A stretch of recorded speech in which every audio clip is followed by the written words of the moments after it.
یہ سلیمان علیہ السلام تھے۔ اللہ تعالیٰ نے آپ کو بہت سی خوبیاں اور معجزات عطا فرمائے۔ سورۃ النمل آیت 16 میں ہے، اور داؤد کے وارث سلیمان ہوئے، کہنے لگے لوگوں ہمیں پرندوں کی بولی سکھلائی گئی ہے اور ہم سب کچھ دیے گئے ہیں، بے شک یہ بالکل کھلا ہوا فضل الہی ہے۔ یہاں وراثت سے مراد مال نہیں بلکہ بادشاہت اور نبوت مراد ہے۔ اللہ تعالیٰ نے انہیں ایسا بادشاہ بنایا کہ ساری دنیا میں ان جیسا کوئی نہیں ہوا، آپ سے بڑھ کر بادشاہت بھی کسی کی نہ ہو سکی، کیونکہ خود سلیمان علیہ السلام نے یہ دعا کی تھی کہ الہی مجھے ایسی سلطنت عطا فرما کہ جو میرے بعد اور کسی کے شایان شان نہ ہو۔ کہا کہ اے میرے رب مجھے بخش دے اور مجھے ایسا ملک عطا فرما جو میرے سوا کسی شخص کے لائق نہ ہو، تو بڑا ہی دینے والا ہے۔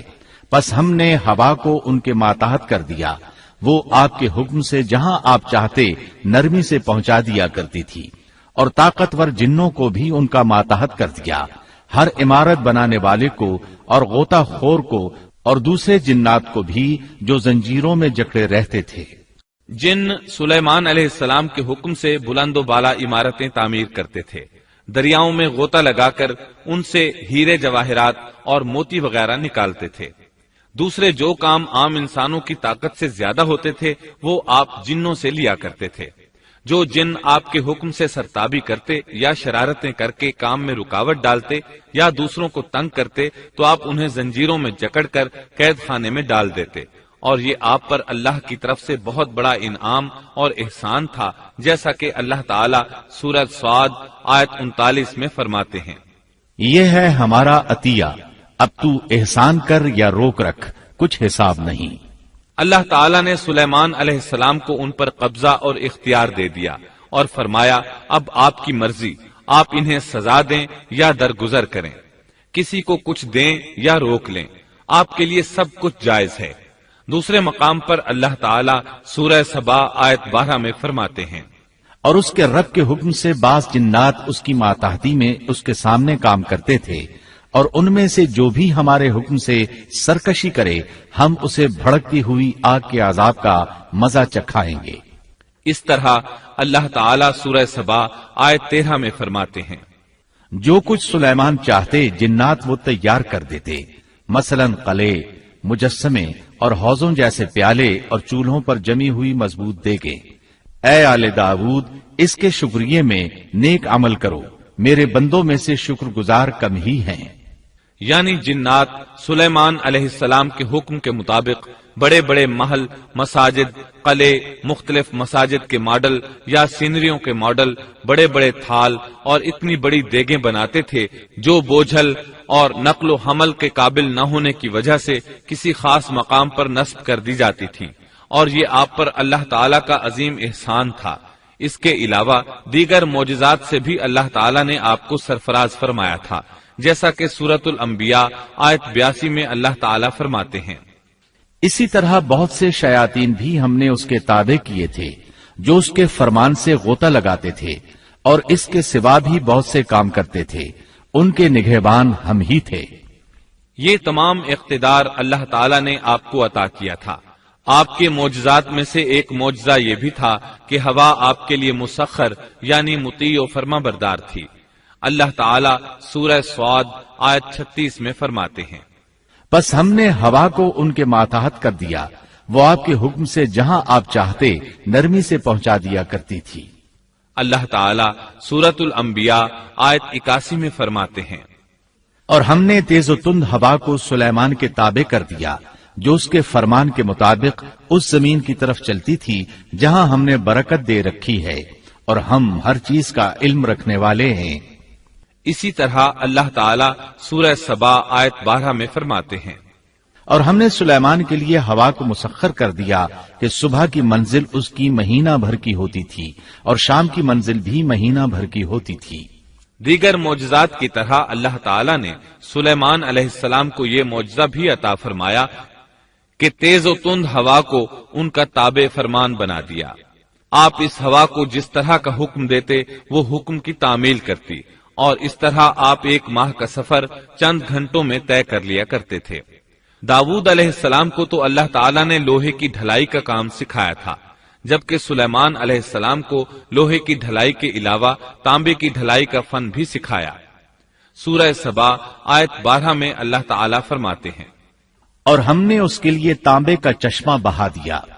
اس چشمے میں پانی کی بجائے تانبا بہتا تھا، آپ اس سے جو چاہتے بنا لیتے۔ آپ گھوڑوں کو بہت پسند فرماتے تھے، آپ کے پاس بہت سے گھوڑے تھے۔ اللہ تعالیٰ سورۃ صاد آیت 30 تا 33 میں فرماتے ہیں، اور ہم نے داود کو سلیمان عطا فرمایا جو بڑا اچھا بندہ تھا اور بے حد رجوع کرنے والا تھا۔ جب ان کے سامنے شام کے وقت تیز رو خاصے کے گھوڑے پیش کیے گئے تو کہنے لگے، میں نے ان گھوڑوں پر اپنے پروردگار کی یاد کو ترجیح دی، یہاں تک کہ آفتاب غروب ہو گیا۔ ان گھوڑوں کو دوبارہ میرے سامنے لاؤ۔ پھر تو ان کی پنڈلیوں اور گردنوں پر ہاتھ پھیرنے لگے۔ گھوڑے 20,000 سے زائد تھے۔ گھوڑوں کے معائنے میں ان کا روزمرہ کا ذکر رہ گیا، تب انہیں ذکر الہی کا خیال آیا، جس پر انہیں سخت صدمہ ہوا اور کہنے لگے کہ میں گھوڑوں کی محبت میں اتنا گم ہو گیا کہ سورج غروب ہو گیا۔ تو ان گھوڑوں کو دوڑایا کہ وہ نظروں سے اوجھل ہو گئے، پھر انہیں دوبارہ طلب کیا اور پیار محبت سے ان کی پنڈلیوں اور گردنوں پر ہاتھ پھیرنا شروع کر دیا۔ امام بخاری نے ابو ہریرہ رضی اللہ عنہ سے روایت کی ہے کہ ایک مرتبہ سلیمان علیہ السلام نے ارادہ کیا کہ اس شب میں اپنی بیویوں کے ساتھ ازدواجی فریضہ ادا کروں گا تو میری ہر ایک بیوی سے لڑکا پیدا ہوگا اور وہ میدان جہاد کا مجاہد بنے گا، لیکن اس ارادے کے ساتھ انشاءاللہ کہنا بھول گئے۔ اللہ تعالیٰ کو جلیل القدر پیغمبر کا یہ طرز پسند نہ آیا، چنانچہ اللہ تعالیٰ نے سلیمان علیہ السلام کے اس دعوے کو اس طرح غلط ثابت کر دیا کہ تمام بیویوں میں سے صرف ایک بیوی کے ہاں مردہ بچہ پیدا ہوا۔ تب سلیمان علیہ السلام کو احساس ہوا کہ یہ انشاءاللہ نہ کہنے کا نتیجہ ہے، چنانچہ انہوں نے فوری توبہ کی اور انشاءاللہ کہنے کو اپنا معمول بنا لیا۔ اللہ تعالیٰ نے آپ کو فیصلہ کرنے کی زبردست صلاحیت عطا فرمائی تھی۔ سورۃ الانبیاء آیت 87 میں ہے، اور داود اور سلیمان کو یاد کیجئے جبکہ وہ کھیت کے معاملے میں فیصلہ کر رہے تھے کہ کچھ لوگوں کی بکریاں اس میں چر چگ گئی تھیں اور ان کے فیصلے میں ہم موجود تھے۔ ہوا یہ کہ دو آدمی ہمسائے تھے، ان میں جھگڑا ہو گیا۔ ان میں سے ایک کے پاس کھیت تھا، اس میں اس نے فصل بو رکھی تھی، دوسرے کے پاس کچھ بکریاں تھیں۔ بکریوں کا چرواہا رات کے وقت دیوار والے دروازے کو بند کر دیتا تھا تاکہ بکریاں نکل کر فصل کو نقصان نہ پہنچائیں۔ ایک دن وہ دروازہ بند کرنا بھول گیا، بکریاں کھیت میں آ کر چرنے لگیں، فصل خراب ہو گئی۔ دونوں داود علیہ السلام کے پاس آئے، اپنا مقدمہ پیش کیا۔ داود علیہ السلام قاضی بھی تھے۔ اس وقت سلیمان علیہ السلام کہیں گئے ہوئے تھے۔ داود علیہ السلام مقدمہ سن کر کہنے لگے، یہ بکریوں والے کی سستی کا نتیجہ ہے، اس کا حل یہی ہے کہ وہ تیری بکریاں اپنی تحویل میں لے لے۔ دونوں فریق باہر نکلے تو سلیمان علیہ السلام سے ملاقات ہوئی۔ انہوں نے تفصیل سن کر فرمایا، میرے ساتھ آؤ۔ وہ انہیں داؤد علیہ السلام کے پاس لے آئے اور بولے، اس مقدمے کا اس سے بہتر فیصلہ یہ ہے کہ یہ بکریاں زمین والے کو دے دیں اور زمین بکریوں والے کو۔ جب بکریوں والا زمین کو پہلی حالت میں اگا دے گا تو آپ دونوں کی چیزیں انہیں لوٹا دیں۔ اس دوران کھیتی کا مالک بکریوں کے دودھ سے فائدہ حاصل کرتا رہے گا، یہ فیصلہ زیادہ بہتر ہے۔ اس سے بکریوں والا اپنی بکریوں سے بالکل محروم نہ ہوا اور کھیتی والے کا نقصان پورا ہو گیا۔ یہ فیصلہ آپ کو اللہ تعالیٰ نے سمجھایا تھا۔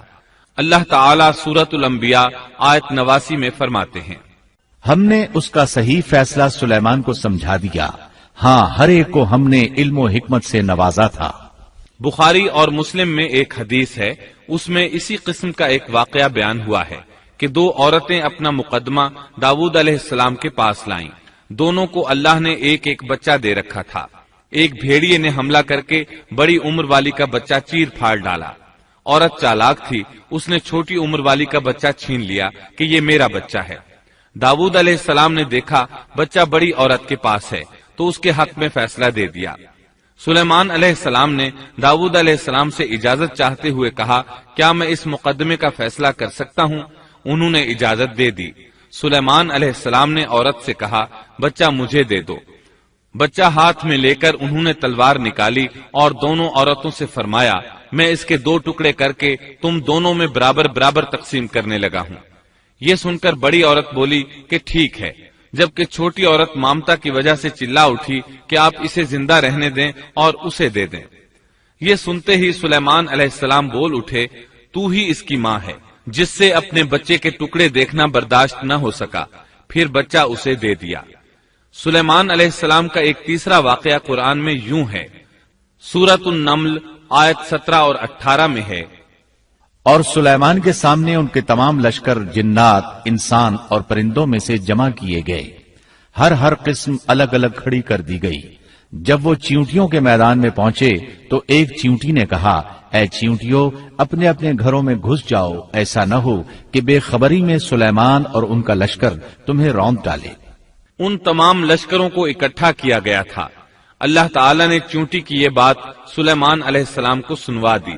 سورہ نمل آیت 19 میں ہے، اس کی اس بات پر سلیمان مسکرا کر ہنس پڑے اور دعا کرنے لگے کہ اے پروردگار، تو مجھے توفیق دے کہ میں تیری ان نعمتوں کا شکر بجا لاؤں جو تو نے مجھ پر انعام کی ہیں، اور میں ایسے نیک اعمال کرتا رہوں جن سے تو خوش رہے، اور مجھے اپنی رحمت سے نیک بندوں میں شامل فرما۔ آپ کا ایک واقعہ ملکہ بلقیس کے ساتھ پیش آیا۔ سورہ نمل آیت 20 تا 25 میں ہے، آپ نے پرندوں کی دیکھ بھال کی اور فرمانے لگے، کیا بات ہے کہ ہدہد نظر نہیں آ رہا؟ کیا وہ واقعی غیر حاضر ہے؟ یقیناً میں اسے سخت سزا دوں گا یا اسے ذبح کر ڈالوں گا، یا وہ میرے سامنے کوئی معقول وجہ بیان کرے۔ کچھ زیادہ دیر نہ گزری تھی کہ اس نے آ کر کہا، میں ایک ایسی خبر لایا ہوں کہ آپ کو اس کی خبر ہی نہیں، اور میں سبا کی ایک سچی خبر آپ کے پاس لایا ہوں۔ میں نے دیکھا ہے کہ ان کی بادشاہ ایک عورت ہے جسے ہر قسم کی چیز سے کچھ نہ کچھ دیا گیا ہے، اور اس کا تخت بھی بڑا عظیم ہے۔ میں نے اسے اور اس کی قوم کو اللہ تعالیٰ کو چھوڑ کر سورج کو سجدہ کرتے ہوئے پایا ہے۔ شیطان نے ان کے کام مزین کر کے انہیں دکھلا کر سیدھے راستے سے ہٹا دیا ہے، پس وہ ہدایت پر نہیں آتے کہ اسی اللہ کو سجدہ کریں جو آسمانوں اور زمینوں کی پوشیدہ چیزوں کو باہر نکالتا ہے، اور جو کچھ تم چھپاتے اور ظاہر کرتے ہو وہ سب کچھ جانتا ہے۔ ہدہد نے اللہ تعالیٰ کی یہ صفت اس لیے بیان کی کہ یہ اپنی حس کے ذریعے زمین میں پانی والے حصے کا پتہ چلا لیتا ہے۔ سلیمان علیہ السلام کو بھی یہی ہدہد بتایا کرتا تھا کہ پانی کہاں ہے، پھر آپ جنات کے ذریعے پانی نکلواتے تھے۔ یہ اطلاع سن کر سلیمان علیہ السلام حیران ہوئے۔ آپ نے ہدہد سے کہا، ہم ابھی تمہاری بات کی تصدیق کر لیتے ہیں۔ سورہ نمل آیت 27 اور 28 میں ہے، سلیمان نے کہا، اب ہم دیکھیں گے کہ تو نے سچ کہا ہے یا تو جھوٹا ہے۔ میرے اس خط کو لے جا کر انہیں دے دے، پھر ان کے پاس سے ہٹ آ اور دیکھ کہ وہ کیا جواب دیتے ہیں۔ آپ نے ایک خط لکھ کر اسے دیا۔ ہدہد وہ خط لے کر ملکہ بلقیس کے محل پہنچا۔ خط اس کے سامنے گرا کر خود دیوار پر جا بیٹھا۔ خط دیکھ کر ملکہ بلقیس نے کہا، وہ کہنے لگی، اے سردارو، میری طرف ایک باوقت خط ڈالا گیا ہے جو سلیمان کی طرف سے ہے، اور جو بخشش کرنے والے مہربان اللہ کے نام سے شروع ہے، یہ کہ تم میرے سامنے سرکشی نہ کرو اور مسلمان بن کر میرے پاس آ جاؤ۔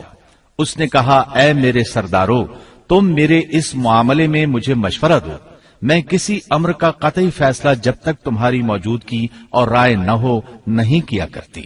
ان سب نے جواب دیا کہ ہم طاقت اور قوت والے، سخت لڑنے بھیڑنے والے ہیں، آگے آپ کو اختیار ہے، آپ خود ہی سوچ لیجئے کہ ہمیں آپ کیا کچھ حکم فرماتی ہیں۔ اس نے کہا کہ بادشاہ جب کسی بستی میں گھستے ہیں تو اسے اجاڑ دیتے ہیں اور وہاں کے باعزت لوگوں کو ذلیل کر دیتے ہیں، اور یہ لوگ بھی ایسا ہی کریں گے۔ میں انہیں ایک ہدیہ بھیجنے والی ہوں، پھر دیکھ لوں گی کہ قاصد کیا جواب لے کر لوٹتے ہیں۔ ملکہ بلقیس یہ اندازہ کرنا چاہتی تھی کہ سلیمان علیہ السلام کس قسم کے بادشاہ ہیں، اور یہ کہ وہ ان کے خلاف لڑ سکیں گے یا نہیں۔ چنانچہ اس نے فلسطین کی طرف بے شمار تحائف روانہ کیے تاکہ لڑائی کی نوبت نہ آئے، لیکن جب یہ تحائف سلیمان علیہ السلام کے پاس پہنچے تو آپ غضبناک ہو گئے۔ بس جب قاصد سلیمان کے پاس پہنچا تو آپ نے فرمایا، کیا تم مال سے مجھے مدد دینا چاہتے ہو؟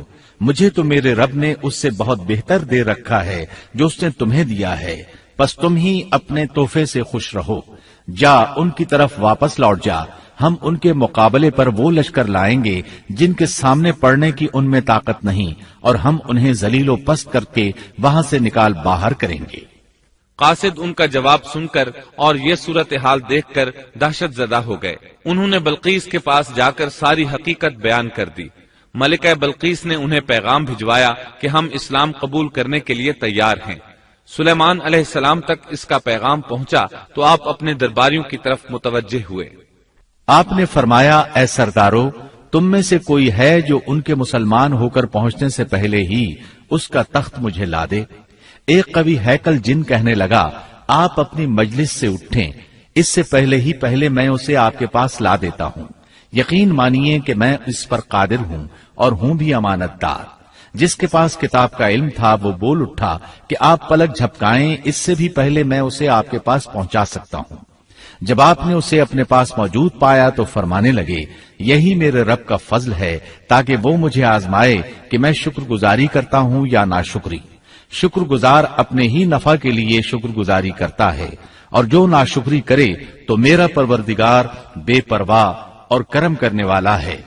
حکم دیا کہ اس کے تخت کی صورت بدل دو تاکہ معلوم ہو جائے کہ یہ راہ پا لیتی ہے یا ان میں سے ہوتی ہے جو راہ نہیں پاتے۔ تخت لانے والے آدمی کے متعلق جو یہ آیا ہے کہ اس کے پاس کتاب کا علم تھا، تو مفسرین کا اس کے بارے میں اختلاف ہے کہ وہ کون تھا۔ قرآن کریم کے الفاظ سے جو معلوم ہوتا ہے وہ اتنا ہی ہے کہ وہ کوئی انسان ہی تھا جس کے پاس کتاب الہی کا علم تھا۔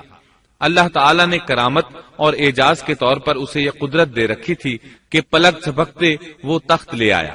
پھر سلیمان علیہ السلام نے تخت میں تبدیلی کا حکم دیا۔ تخت میں تبدیلی کا حکم سن کر اس میں سے ہیرے جواہر نکال دیے گئے اور دوسری جگہوں پر لگا دیے گئے۔ سورہ نمل آیت 42 اور 43 میں ہے۔ پھر جب وہ آ گئی تو اس سے کہا گیا کہ ایسا ہی تیرا بھی تخت ہے۔ اس نے جواب دیا کہ یہ گویا وہی ہے، ہمیں اس سے پہلے ہی علم دے دیا گیا تھا اور ہم مسلمان تھے۔ اسے انہوں نے روک رکھا تھا کہ جن کی وہ اللہ کو چھوڑ کر پرستش کرتی رہی تھی، یقیناً وہ کافر لوگوں میں سے تھی۔ اب سلیمان علیہ السلام کی ملکہ بلقیس سے گفتگو شروع ہوئی۔ پھر وہ اسے تخت کے پاس لے آئے۔ اس سے پوچھا، کیا تیرا تخت بھی اسی طرح کا ہے؟ اس نے بہت اچھا اور فصاحت سے بھرپور جواب دیا۔ اس نے نہ تو یہ کہا کہ ہاں، کیونکہ وہ تو اپنا تخت پیچھے سبا کے علاقے میں چھوڑ آئی تھی، یہاں کیسے آ سکتا تھا، نہ اس نے یہ کہا کہ نہ، کیونکہ یہ وہی محسوس ہو رہا تھا۔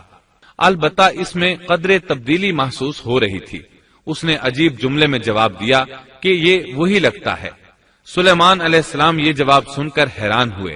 اب آپ نے اسے اپنی سلطنت کا غلبہ دکھانے کے لیے ایسا منظر دکھایا جو کسی بشر نے آج تک نہیں دیکھا۔ چنانچہ آپ اسے ایک محل میں لے گئے۔ یہ مکمل طور پر شیشے کا تھا، اس سے دوسری طرف دیکھا جا سکتا تھا۔ فرش بھی شیشے کا تھا، شیشے کے نیچے پانی چھوڑا گیا تھا، پانی چلتا رہتا تھا۔ آپ اسے لیے اندر داخل ہوئے تو وہ بہت حیران ہوئی کہ محل میں پانی بہ رہا ہے۔ اس نے اپنا لباس کچھ اوپر کر لیا کہ بھیگ نہ جائے۔ اس نے اپنا پاؤں پانی پر رکھنا چاہا تو وہ شیشے پر پڑا، اور زیادہ حیران ہوئی اور شرمندہ بھی کہ دھوکہ کھا گئی۔ اور یہ سب کچھ جنات کے ذریعے تیار کرایا گیا تھا۔ سورہ نمل آیت 44 میں اللہ تعالیٰ فرماتے ہیں، اس سے کہا گیا کہ محل میں چلی چلو، جسے دیکھ کر یہ سمجھ کر کہ یہ حوض ہے، اس نے اپنی پنڈلیاں کھول دی۔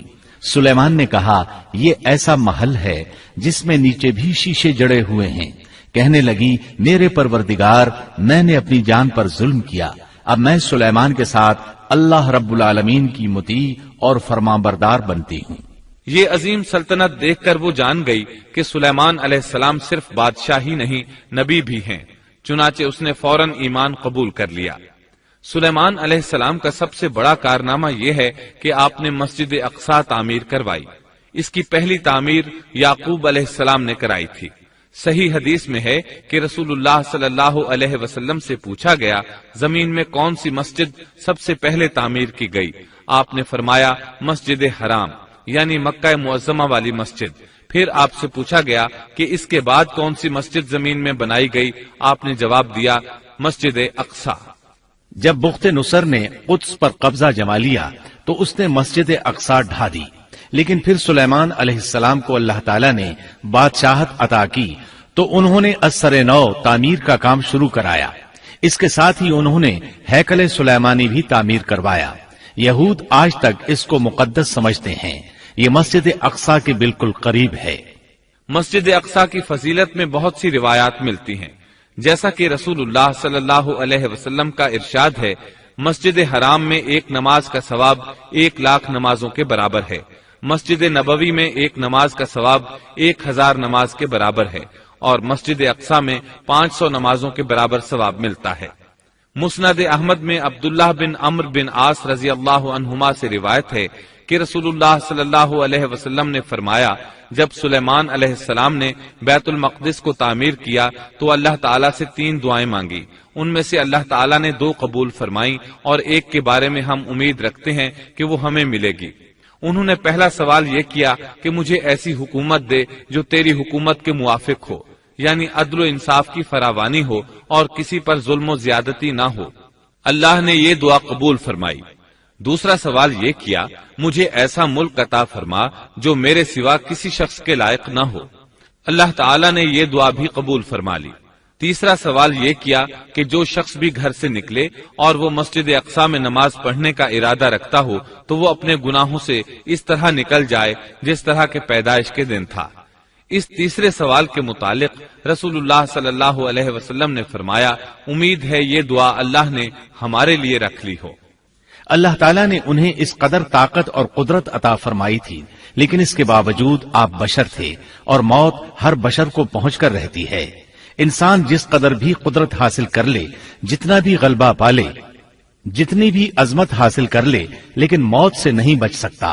اللہ تعالیٰ نے تو نبی کریم صلی اللہ علیہ وسلم کے متعلق فرمایا ہے، سورۃ الزمر آیت 30 میں ہے، بے شک خود آپ کو بھی موت کا مزہ چکھنا ہے اور یہ سب بھی مرنے والے ہیں. اللہ تعالیٰ نے چاہا کہ سلیمان علیہ السلام کی موت سے بھی لوگوں کو عبرت ہو اور نشانیاں ظاہر ہوں، کیونکہ اس دور میں لوگ جنات کے فتنے میں مبتلا تھے. یہ خیال کرتے تھے کہ جنات کو غیب کا علم ہے. اللہ تعالیٰ نے چاہا کہ لوگوں کو سلیمان علیہ السلام کی موت کے ذریعے بتائیں کہ جنات کو علم غیب نہیں ہے. ایک دن سلیمان علیہ السلام نے جنات کو سختی کے ساتھ مسخر کیا اور وہ آپ کے سامنے کام کرنے لگے. آپ ان کی نگرانی کرتے رہتے. جنات کے دلوں میں آپ کا بہت خوف تھا. آپ انہیں سستی کرنے پر سخت سزا دیتے تھے.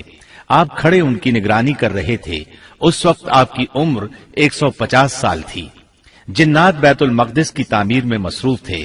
ایسے میں آپ نے اپنا عصا پکڑا اور اس پر اپنی ہتھیلیاں ٹکا دی، پھر ہتھیلیوں پر اپنا سر رکھ دیا. اس طرح ان کی نگرانی کرتے رہے.